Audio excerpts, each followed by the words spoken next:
जलज्येष्ठनिभाकारं जगदीशपदाश्रयं जगतीतलविख्यातं जगन्नाथगुरुं भजे। ಹರಿಕಥಾಮೃತಸಾರ ಕರುಣದಿಂದಾಪನಿತು ಪೇಳುವೆ ಪರಮ ಭಗವದ್ಭಕ್ತರಿದನಾದರದಿ ಕೇಳುವುದು. ಧನವ ಸಂರಕ್ಷಿಸುವ ಫಣಿ ತಾನುಣದೆ ಮತ್ತೊಬ್ಬರಿಗೆ ಕೊಡದೆ ಅರುದಿನದಿ ನೋಡುತ್ತ ಸುಖಿಸುವಂದದಿ ಲಕುಮಿ ವಲ್ಲಭನು. ಪ್ರಣತರನು ಕಾರಿಹನು ನಿಷ್ಕಾಮನದಿ ನಿತ್ಯಾನಂದಮಯ ದುರ್ಜನರ ಸೇವೆಯ ನಲ್ಲನ ಪ್ರತಿಮಲ್ಲ ಜಗಕ್ಕೆಲ್ಲ.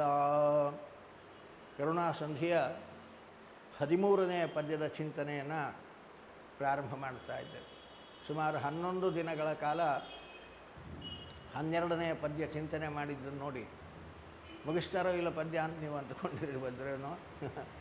ಆದರೆ ಅಲ್ಲಿ ತಿಳಿಸಬೇಕಾದ ವಿಚಾರಗಳನ್ನು ಚಿಂತನೆಗಳನ್ನು ಕೊಡುವ ಅವಶ್ಯಕತೆ ಇತ್ತು. ಇರಲಿ, ಮುಂದೆ 13ನೇ ಪದ್ಯದ ಚಿಂತನೆಯನ್ನು ಮುಂದುವರಿಸೋಣ. ಇಲ್ಲಿ ಒಂದು ರೀತಿಯಲ್ಲಿ ಭಗವಂತನ ಕಾರುಣ್ಯವನ್ನು ಚಿಂತನೆಗೆ ಕೊಡ್ತಾರೆ. ಭಗವಂತ ಪ್ರಣತರನು ಕಾರಿಹನು, ಅವನಲ್ಲಿ ಶರಣಾಗತಿ ಹೊಂದಿ ನೀನಲ್ಲದೆ ಅನ್ಯಥಾ ಶರಣಂ ನಾಸ್ತಿ ತ್ವಮೇವ ಶರಣಂ ಮಮ ಅಂತ. ಪ್ರಣತರು ಅಂದರೆ ಹೀಗೆ, ಪ್ರಣತರು ಅಂದರೆ ಶರಣಾಗತರು. ಯಾರು ಭಗವಂತನಲ್ಲಿ ಶರಣಾಗತಿ, ಯಾವ ರೀತಿ ಶರಣಾಗತಿ? ಅನ್ಯಥಾ ಶರಣಂ ನಾಸ್ತಿ, ನೀನಲ್ಲದೆ ನಮಗೆ ಗತಿ ಇಲ್ಲ, ನೀನಲ್ಲದೆ ಇನ್ನೊಬ್ಬರು ರಕ್ಷಕರಿಲ್ಲ, ನೀನೇ ನಮಗೆ ರಕ್ಷಕ ಅಂತ ಭಾವಿಸಿ ಅನನ್ಯ ಶರಣಾಗತಿ. ನೋಡೋಣ, ಇವನಲ್ಲಿ ಶರಣಾಗತಿ ಹೊಂದಿ ನೋಡೋಣ, ಆದರೆ ಆಗಲಿ ಅಂತಲ್ಲ, ನೀನಲ್ಲದೆ ಗತಿ ಇಲ್ಲ ಅಂತ ಅನನ್ಯವಾಗಿ ಅವನಲ್ಲಿ ಶರಣಾಗತಿ ಯಾರು ಹೊಂದಿದ್ದಾರೋ ಅಂತಹ ಪ್ರಣತರು, ಶರಣಾಗತಿ ಹೊಂದಿದ ಭಕ್ತರು, ಅವರನ್ನು ಭಗವಂತ ಕಾರಿಹನು, ತಾನು ಯಾವಾಗಲೂ ಕಾಯ್ತಾನೆ. ಅವನ ರಕ್ಷಣೆ ನಮಗುಂಟು ಅನ್ನುವ ಚಿಂತನೆ ನಿರಂತರವಾಗಿ ನಮಗೆ ಇರಬೇಕು. ರಕ್ಷತೀತ್ಯೇವ ವಿಶ್ವಾಸ ತದೀಯೋಹಂ ಇತಿ ಸ್ಮೃತಿ ಅಂತಾರೆ ಶ್ರೀಮದ್ ಆಚಾರ್ಯರು ಕೂಡ ಗೀತೆಗೆ ವ್ಯಾಖ್ಯಾನ ಮಾಡ್ತಾ ಅಂತಾರೆ.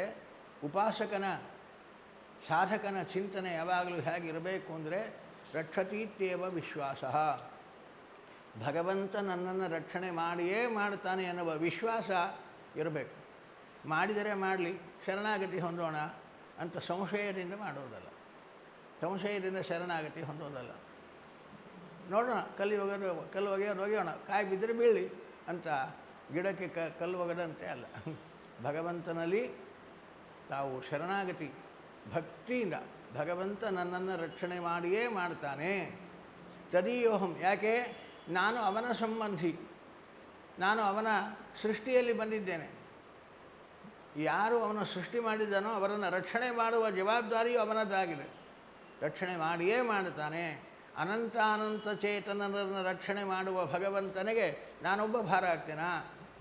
ನನ್ನನ್ನು ರಕ್ಷಣೆ ಮಾಡ್ತಾನೆ. ಅನಂತ ಚೇತನರ ರಕ್ಷಣೆ ಮಾಡ್ತಾ ಇದ್ದಾನೆ ಭಗವಂತ. ಮಾಡಲ್ವಾ? ಪಶುಗಳು, ಪಕ್ಷಿಗಳು, ಪ್ರಾಣಿಗಳು, ಕ್ರಿಮಿಗಳು, ಕೀಟಗಳು ಅವು ಎಲ್ಲೆಲ್ಲಿವೋ ಅಲ್ಲಲ್ಲೇ ಅವಕ್ಕೆ ಯೋಗ್ಯವಾದ ಆಹಾರವನ್ನು ಕೊಡ್ತಾ ರಕ್ಷಣೆ ಮಾಡುವ ಭಗವಂತ ನನ್ನನ್ನು ರಕ್ಷಣೆ ಮಾಡೋದಿಲ್ಲವೇ? ಅವಶ್ಯವಾಗಿ ಮಾಡ್ತಾನೆ ಅನ್ನುವ ವಿಶ್ವಾಸ ನಮಗೆ ಇರಬೇಕು. ಆ ವಿಶ್ವಾಸದಿಂದ ಭಗವಂತನಲ್ಲಿ ಶರಣಾಗತಿಯನ್ನು ನಾವು ಹೊಂದಬೇಕು. ನಮಗೆಲ್ಲ ನಾವೇ ನಮ್ಮನ್ನು ರಕ್ಷಣೆ ಮಾಡಿಕೊಡ್ತಾ ಇದ್ದೇವೆ, ನಮ್ಮ ದುಡ್ಡು ನಮ್ಮನ್ನು ರಕ್ಷಣೆ ಮಾಡುತ್ತಾ ಇದೆ, ಅಥವಾ ಯಾರೋ ನಮ್ಮನ್ನು ರಕ್ಷಣೆ ಮಾಡ್ತಾ ಇದ್ದಾರೆ, ಯಾರೋ ಏನೇನೋ ರಕ್ಷಕರು ಅಂತ ನಾವು ಭಾವಿಸಿ ಭ್ರಮೆಯಲ್ಲಿ ಇರ್ತೇವೆ. ಶಾಸ್ತ್ರಕಾರರಂತಾರೆ, ಯಾರನ್ನು ಯಾರೂ ರಕ್ಷಣೆ ಮಾಡಲಾರು, ಎಲ್ಲರೂ ಅಸ್ವತಂತ್ರರು. ಧನವಂತೂ ಜಡ ನಿನ್ನನ್ನೇನು ರಕ್ಷಣೆ ಮಾಡ್ತಾರೆ? ಕಾರಣ ಭಗವಂತ ಸಮಸ್ತ ಚೇತನರನ್ನು ಇದ್ದಲ್ಲಿಯೇ ಅನ್ನೋದಕಗಳನ್ನು ಕೊಟ್ಟು ರಕ್ಷಣೆ ಮಾಡುತ್ತಾ ಇದ್ದಾನೆ ಅನ್ನುವ ಚಿಂತನೆ ಸಾಧಕರಾದವರಿಗೆ ಯಾವಾಗಲೂ ಇರಬೇಕು. ಹಿಂದಿನ ಒಂದು ಇತಿಹಾಸ ಸ್ವಾರಸ್ಯಕರವಾದದ್ದು, ಪ್ರಾಸಂಗಿಕವಾಗಿ ನೋಡೋಣ. ಶಿವಾಜಿ ಮಹಾರಾಜರು ದೊಡ್ಡ ಕೋಟೆ ಕಟ್ಟಿಸ್ತಾ ಇದ್ದಾರೆ. ಅದಕ್ಕಾಗಿ ಸಾವಿರಾರು ಜನ ಬಡ್ಡರು ಕಲ್ಲು ಕೆಲಸ ಮಾಡ್ತಾ ಇದ್ದಾರೆ. ಕೋಟೆ ಕಟ್ಟಲಿಕ್ಕೆ ಬೇಕಾದ ದೊಡ್ಡ ದೊಡ್ಡ ಕಲ್ಲುಗಳನ್ನು ಜೋಡಿಸಬೇಕಲ್ಲ. ಆ ಕಲ್ಲುಗಳನ್ನು ದೊಡ್ಡ ದೊಡ್ಡ ಬಂಡೆಗಳನ್ನು ಒಡೆಯೋದು, ಒಂದು ರೀತಿಯ ಆಕಾರದ ಕಲ್ಲುಗಳನ್ನು ಮಾಡಿ ಬಂಡೆ ಜೋಡಿಸೋದು, ಹೀಗೆ ಸಾವಿರಾರು ಜನ ಒಡ್ಡರು ಕಲ್ಲಿನ ಕೆಲಸ ಮಾಡ್ತಾ ಇದ್ದಾರೆ. ಶಿವಾಜಿ ಮಹಾರಾಜರೊಮ್ಮೆ ಕುದುರೆ ಮೇಲೆ ಬಂದು ನೋಡ್ತಾರೆ, ಸಾವಿರಾರು ಜನ ಕೆಲಸ ಮಾಡ್ತಾ ಇದ್ದಾರೆ. ನಾನು ಕೋಟೆ ಕಟ್ಟಿಸಿದ್ದರಿಂದ ಇಷ್ಟು ಜನರಿಗೆ ಉಪಜೀವನ ಆಯಿತು, ಇಷ್ಟು ಜನರಿಗೆ ಅನ್ನೋದಕಗಳಾಯಿತು ಅಂತ ಒಂದು ಭ್ರಮೆ ಅವರ ತಲೆಯಲ್ಲಿ ಸುಳಿದೋಯ್ತು. ಅವರಿಗೆ ಒಬ್ಬ ಗುರುಗಳಿದ್ದರು, ಶಿವಾಜಿ ಮಹಾರಾಜರಿಗೆ ಒಬ್ಬ ಗುರುಗಳು ರಾಮದಾಸರು ಅಂತ. ಅವರನ್ನು ಬರೇ ರಾಮದಾಸರು ಅಂತ ಕರೀತಾ ಇದ್ದಾರೆ, ಸಮರ್ಥ ರಾಮದಾಸರು ಅಂತ. ಏನವರ ಸಾಮರ್ಥ್ಯ ಅಂದರೆ, ಯಾರೇ ಮನಸ್ಸಿನಲ್ಲಿ ಏನೇ ಆಲೋಚನೆ ಮಾಡಿದರೂ ಆ ಮನಸ್ಸಿನ ಆಲೋಚನೆಗಳು ಅವ್ರಿಗೆ ಗೊತ್ತಾಗ್ತಿವೆ. ನಮಗೆ ಮಾತಾಡಿದರೆ ಮಾತುಗಳೇ ಅರ್ಥ ಆಗಲ್ಲ, ಇನ್ನೊಬ್ಬರ ಮನಸ್ಸಿನ ಆಲೋಚನೆ ಏನು ಅರ್ಥ ಆಗಬೇಕು. ಆದರೆ ರಾಮದಾಸರ ಸಾಮರ್ಥ್ಯ ಏನು ಅಂದರೆ, ಇನ್ನೊಬ್ಬರು ಮನಸ್ಸಿನಲ್ಲಿ ಏನೋ ಆಲೋಚನೆ ಮಾಡಿದರೂ ಕೂಡ ಅವರಿಗೆ ಅರ್ಥ ಆಗ್ತಿತ್ತು. ಅವರು ಎದುರಿಗೆ ಇರಬೇಕಂತಿಲ್ಲ, ಎಲ್ಲಿಯೇ ಇರಲಿ, ಶಿವಾಜಿ ಏನು ಆಲೋಚನೆ ಮಾಡ್ತಾ ಇದ್ದಾರೆ ಅಂತ ಅವರು 10 ಮೈಲ್ ದೂರದಲ್ಲಿದ್ದ ಆಲೋಚನೆ ಮಾಡಿದರೂ ಕೂಡ ಶಿವಾಜಿಯ ಮನಸ್ಸಿನ ಆಲೋಚನೆ ಅವರಿಗೆ ಅರ್ಥ ಆಗ್ತಿತ್ತು.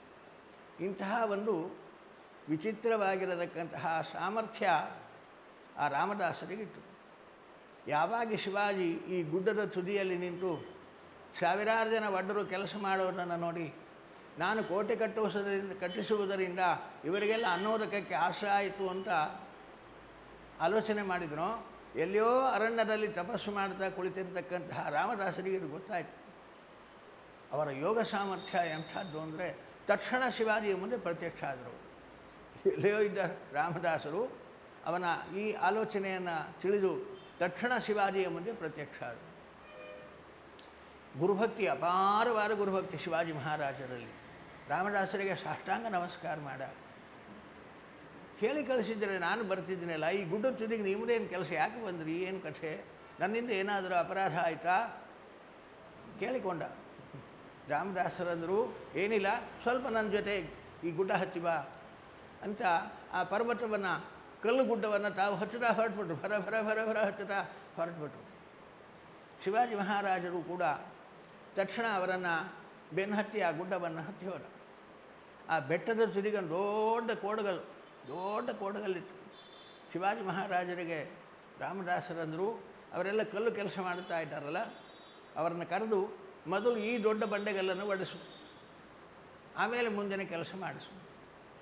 ಗುರುವಾಜ್ಞೆ ಅಂದ. ತಕ್ಷಣ ಭಟ್ರಿಗೆ ಹೇಳಿದ, ಮೊದಲು ಬಂದು ಈ ದೊಡ್ಡ ಬಂಡೆಗಲ್ಲನ್ನು ನೀವು ಒಡಿಬೇಕು.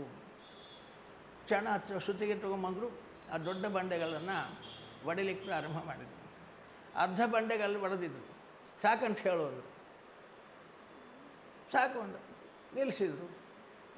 ಶಿವಾಜಿ ಮೇಲೆ ಹೋಗೊಂಡು ಬಾ ಅಂದರು.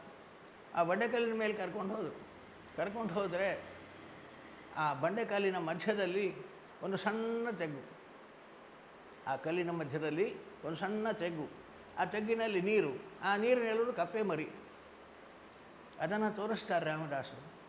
ಶಿವಾಜಿ, ನೀನು ಒಡ್ರಿಗೆ ಮಾತ್ರ ಅನ್ನೋದಕಗಳ ವ್ಯವಸ್ಥೆ ಮಾಡಿದ್ದಿ ಕೋಟೆ ಕಟ್ಟಿಸ್ತಾ ಅಂತ ನಾನು ಅಂದುಕೊಂಡಿದ್ದೆ.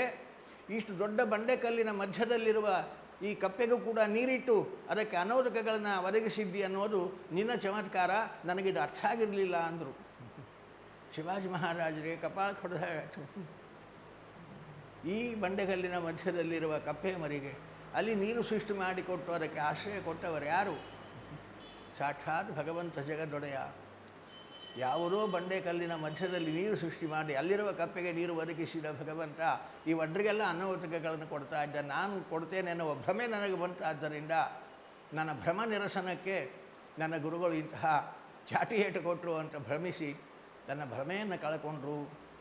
ಗುರುಗಳಲ್ಲಿ ಶರಣಾಗತಿ ಹೊಂದಿ ಭಗವಂತನ ಕರ್ತೃತ್ವವನ್ನು ಒಪ್ಪಿ ಇಡೀ ಜಗತ್ತನ್ನು ರಕ್ಷಣೆ ಮಾಡುವ ಭಗವಂತ ಅಲ್ಲಲ್ಲಿರುವ ಪ್ರಾಣಿಗಳಿಗೆ ಅನ್ನೋದಕಗಳನ್ನು ಕೊಟ್ಟು ಎಡೆಬಿಡದೆ ರಕ್ಷಣೆ ಮಾಡುವ ಭಗವಂತ ಅವನು ಸಕಲ ನಿಯಮನ ಮಾಡತಕ್ಕಂಥವ, ಅವನೇ ಜಗದೊಡೆಯ ಅಂತ ಭಗವಂತನಲ್ಲಿ ಶರಣಾಗತಿ ಹೊಂದಿದರು ಅನ್ನುವ ಒಂದು ಇತಿಹಾಸವನ್ನು ಈಗ ಕೆಲವು 100 ವರ್ಷಗಳ ಹಿಂದೆ ನಡೆದ ಒಂದು ಇತಿಹಾಸ, ಯಾವುದೂ ಪುರಾಣದ ಕಥೆ ಅಲ್ಲ. ಹೀಗೆ ರಾಮದಾಸರು ಭಗವಂತನ ರಕ್ಷಣೆಯ ವಿಚಾರವನ್ನು ತೋರಿಸಿಕೊಟ್ರು ಪ್ರತ್ಯಕ್ಷವಾಗಿ. ಹಾಗೆ ಭಗವಂತ ರಕ್ಷಣೆ ಮಾಡಿಯೇ ಮಾಡ್ತಾನೆ ಅನ್ನುವ ಬಲವತ್ತರವಾಗಿರತಕ್ಕಂತಹ ದೀಕ್ಷೆ ಸಾಧಕನಾದವನಿಗೆ ಇರಬೇಕು. ಪ್ರಣತರನು ಕಾದಿಹನು ಅಂತಾರೆ ಅದಕ್ಕೆ ಜಗನ್ನಾಥದಾಸರು. ಪ್ರಣತರನು ಕಾದಿಹನು, ಯಾರು ಈ ರೀತಿಯಾಗಿ ರಕ್ಷಣೆ ಮಾಡಿಯೇ ಮಾಡ್ತಾನೆ ಭಗವಂತ, ನನ್ನನ್ನು ಸೃಷ್ಟಿಗೆ ತಂದಿದ್ದಾನೆ, ನನ್ನ ರಕ್ಷಣೆ ಮಾಡ್ತಾನೆ. ಸೃಷ್ಟಿ ಮಾಡುವಾಗ ನಾವೇನಾದರೂ ಅವನಲ್ಲಿ ಕೇಳಿದ್ವಾ, ಸೃಷ್ಟಿ ಮಾಡು, ನಾನು ಶಾಸನೆ ಮಾಡೋದು ಏನಿಲ್ಲ, ನಮ್ಮನ್ನು ಕೇಳದೆ ಸೃಷ್ಟಿ ಮಾಡಿದ್ದಾನೆ. ಮತ್ತು ರಕ್ಷಣೆ ಮಾಡುವಾಗಲೂ ನಮ್ಮನ್ನು ಕೇಳದೆ ಮಾಡ್ತಾನೆ, ಮಾಡಿಯೇ ಮಾಡ್ತಾನೆ. ಸೃಷ್ಟಿಗೆ ತಂದ ಭಗವಂತ ತಾನು ನನ್ನನ್ನು ರಕ್ಷಣೆ ಮಾಡಿಯೇ ಮಾಡ್ತಾನೆ ಅನ್ನುವ ದೀಕ್ಷೆ ಈ ಭಕ್ತರಾದವರಿಗೆ ಇರಬೇಕು. ಇಂತಹ ದೀಕ್ಷೆಯಿಂದ ಭಗವಂತನಲ್ಲಿ ಯಾರು ಶರಣಾಗತಿಯನ್ನು ಹೊಂದಿರ್ತಾರೋ ಅಂಥವರನ್ನು ಭಗವಂತ ಕಾದಿಹನು, ಅವಶ್ಯವಾಗಿ ರಕ್ಷಣೆ ಮಾಡ್ತಾನೆ. ದೀಕ್ಷೆ ಇಲ್ಲ ಅಂದರೆ ಮಾಡ್ತಾನೋ ಇಲ್ಲೋ, ಆಗ್ತದೋ ಇಲ್ಲೋ, ಮಾಡಿದರೆ ಮಾಡಲಿ, ಮಾಡಲ್ಲ, ಅವನು ಮಾಡಿಯೇ ಮಾಡ್ತಾನೆ ಅನ್ನುವ ದೀಕ್ಷೆ ಸಾಧಕರಾದವರಿಗೆ ಇರಬೇಕು. ಪ್ರಣತರನು ಕಾದಿಹನು, ಹೀಗೆ ಶರಣಾಗತಿ ಹೊಂದಿದ ಭಕ್ತರನ್ನು ಭಗವಂತ ಕಾಯ್ತಾನೆ. ಹೇಗೆ ಕಾಯ್ತಾನೆ ಅಂದರೆ ನಿಷ್ಕಾಮನದಿ. ಇವರು ಭಗವಂತನಿಂದ ಏನೂ ಬಯಸದೆ ಹೇಗೆ ಶರಣಾಗತಿ ಹೊಂದಿ ಅವನ ಪ್ರೀತಿಯನ್ನು ಬಯಸ್ತಾರೋ ಹಾಗೆ ಭಗವಂತನೂ ಭಕ್ತರಿಂದ ಯಾವುದನ್ನು ಬಯಸದೆ ನಿಷ್ಕಾಮನದಿ ತಾನು ಕಾಯ್ತಾನೆ. ಅವನಿಗೆ ಯಾವ ಲಾಭ ಇಲ್ಲ. ಭಗವಂತನಿಗೇನು ಲಾಭ? ಭಕ್ತರನ್ನು ಕಾಯ್ದು ಅವನಿಗೇನು ಲಾಭ ಆಗಬೇಕಾಗಿಲ್ಲ, ಏನಾಗಬೇಕಾಗಿಲ್ಲ. ಕಾರಣ ಆದರೂ ರಕ್ಷಣೆ ಮಾಡ್ತಾನೆ. ನಿಷ್ಕಾಮನದಿ, ಯಾವ ಅಪೇಕ್ಷೆ ಇಲ್ಲದೆ ರಕ್ಷಣೆ ಮಾಡ್ತಾನೆ. ಯಾಕೇನು ಅಪೇಕ್ಷೆ ಇಲ್ಲ ಅವನಿಗೆ ಅಂದರೆ ಅದಕ್ಕೆ ಒಂದು ನಿತ್ಯಾನಂದಮಯ ಅನ್ನುವ ವಿಶೇಷಣವನ್ನು ಕೊಡ್ತಾರೆ. ಅವನು ನಿತ್ಯ ಆನಂದಮಯ, ಆನಂದಪೂರ್ಣ. ಪೂರ್ಣನಾದ ಭಗವಂತನಿಗೆ ಬಯಕೆ ಎಲ್ಲಿಂದ ಬರಬೇಕು? ಬಯಕೆ ಬಂದರೆ ಅವನು ಪೂರ್ಣನ ಹಾಗೆ ಆಗ್ತಾನೆ. ಆನಂದಮಯ, ಅವನು ಸುಖಪೂರ್ಣ. ಆದ್ದರಿಂದ ಇಂತಹ ಭಗವಂತನಿಗೆ ಯಾವ ಅಪೇಕ್ಷೆಗಳು ಇಲ್ಲ. ಭಕ್ತರನ್ನು ರಕ್ಷಣೆ ಮಾಡುವುದು ಕೂಡ ರಕ್ಷಣೆಗಾಗಿ, ರಕ್ಷಣೆ ಭಕ್ತರಿಗಾಗಿ, ರಕ್ಷಣೆ ಭಕ್ತರ ಮೇಲಿನ ಕಾರುಣ್ಯದಿಂದ, ರಕ್ಷಣೆ ಭಕ್ತರ ಉದ್ಧಾರಕ್ಕೋಸ್ಕರವಾಗಿ, ಇಷ್ಟೇ ಹೊರತು ಅದರಿಂದ ಭಗವಂತನಿಗೆ ಏನಾಗಬೇಕಾಗಿಲ್ಲ. ನಿತ್ಯಾನಂದಮಯನಾದ ಭಗವಂತ ಹೀಗೆ ಯಾವ ಅಪೇಕ್ಷೆ ಇಲ್ಲದೆ ಭಕ್ತರನ್ನು ತಾನು ಕಾಯ್ದುಕೊಂಡಿದ್ದಾನೆ ಎನ್ನುವುದಾಗಿ ಭಕ್ತರನ್ನು ರಕ್ಷಣೆ ಮಾಡುವಲ್ಲಿ ಅವನಿಗೂ ದೀಕ್ಷೆ ಉಂಟು, ಯಾವ ಅಪೇಕ್ಷೆ ಇಲ್ಲದ ದೀಕ್ಷೆ ಉಂಟು ಅನ್ನುವ ವಿಚಾರವನ್ನು ಹೇಳ್ತಾ ಒಂದು ದೃಷ್ಟಾಂತ ಕೊಡ್ತಾರೆ. ಏನದು ದೃಷ್ಟಾಂತ ಅಂದರೆ, ಧನವ ಸಂರಕ್ಷಿಸುವ ಫಣಿ ತಾನುಣದೆ ಮತ್ತೊಬ್ಬರಿಗೆ ಕೊಡದೆ ಅದು ನಿನದಿ ನೋಡುತ್ತಾ ಸುಖಿಸುವಂದರೆ. ಹಿಂದಿನ ಕಾಲಕ್ಕೆ ಈ ಬ್ಯಾಂಕ್ ವ್ಯವಹಾರ ಏನಿಲ್ಲ.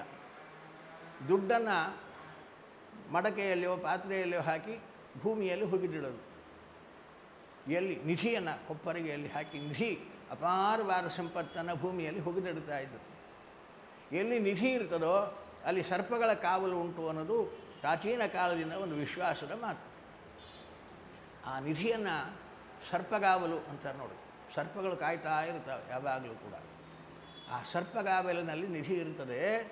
ಆ ಸರ್ಪಗಳು ನಿಧಿಯನ್ನು ಕಾಯ್ತವಲ್ಲ, ಧನವ ಸಂರಕ್ಷಿಸುವ ಫಣಿ. ಫಣಿ ಅಂದರೆ, ಫಣ ಅಂದರೆ ಹೆಡೆ ಉಳ್ಳದ್ದು ನಾಗ.